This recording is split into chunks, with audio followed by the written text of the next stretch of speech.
Greetings, buddies. How are you? Today is supposed to be a pretty exciting day. Going to meet, hopefully meet Tim Burton today out at Barnes & Noble's in Union Square. But I woke up not feeling too good. My nose is kind of stopped up, causing me to have a headache. Then I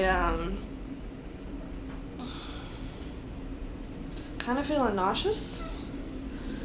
So, I don't know if this has anything to do with the start of labor or not. I have no idea. But I'm gonna take my little homemade heating pad out of rice and an old legging thing. I'm just gonna heat it up. I need to clean my microwave. That's disgusting. But I just heat that up and put on my face, and hopefully that'll make me feel better. But either way, I'm gonna make sure I get out there to meet, or at least see, Tim Burton, because that's pretty freaking cool. He's actually gonna be there with the author of Miss Peregrine, Miss Peregrine's Home for Peculiar Children. The author's name is Ransom Riggs. If you haven't read that book, you should. It's pretty freaking cool. And of course the movie's coming out, I think, Friday. And there's 2 more books after that, which I still have to get and I still have to read. The second one's called Hollow City, and I forget what the other one's called. I usually spray Afrin in my nose, and that'll get rid of the congestion and the pressure, but I don't know if it's safe to take that. So, I don't know. I'm just kind of avoiding it and using other ways, like a heating pad to relieve this congestion and headache.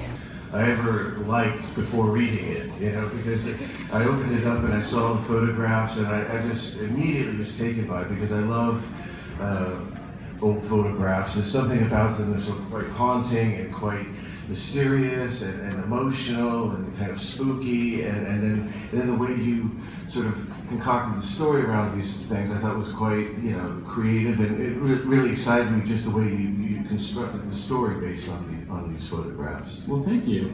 It really excited me the way you created a movie around my story. Well, it's hard. Well,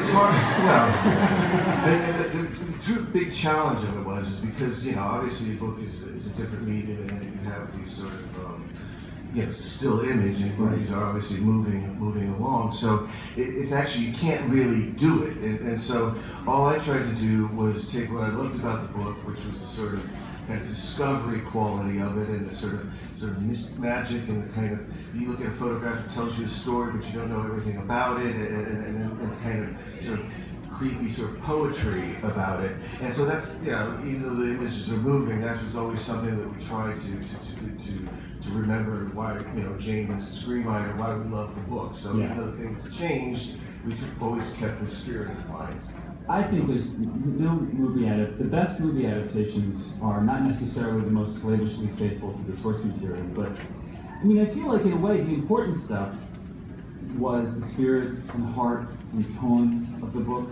So I first wanted to do it as a children's book, and I think I went to every publisher everywhere and got rejected. And this is like 90? No. The book, I tried to get it done as a book probably in like 1980, early 80s. Oh, wow. Yeah, and you get published, no one would publish it at all, and so it took about 10 years to then finally get it into a film, and even then, it was, you can't have a Disney character, main animated character that has no eyeballs, It's like, and I go, well, yes we can.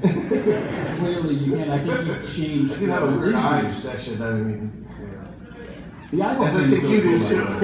You guys probably haven't seen the movie, but the eyes have it. It's a feast for the eyes. Hey, you could be a critic. That's a good one. Fox, then use that one as a tagline. Alright, so I'm back from the big ol' Tim Burton Barnes & Noble event with Tim Burton and Ransom Riggs, of course. And I got the book. So this book is the one that you get, or you could get the Miss Peregrine's book that has the movie poster on it, but I didn't really want to get a second one of the same thing, even though the cover is really cool. But I thought this one looked pretty cool. And guess what, guys? It's signed. So, bless you. Thanks. So that's Ransom Riggs' signature, and that's Tim Burton's. And I also have some pictures or two. They were really chill, really cool. The event, even though it started at 7, it lasted for maybe about half an hour, and it was very entertaining. That's like one of those things on my bucket list, I guess. I don't have an official bucket list, but if I did, that would be one of them, would be to meet Tim Burton, and now I have. And then the added bonus of Ransom Riggs. Poor Danny over there. He couldn't make it in time to sit with me.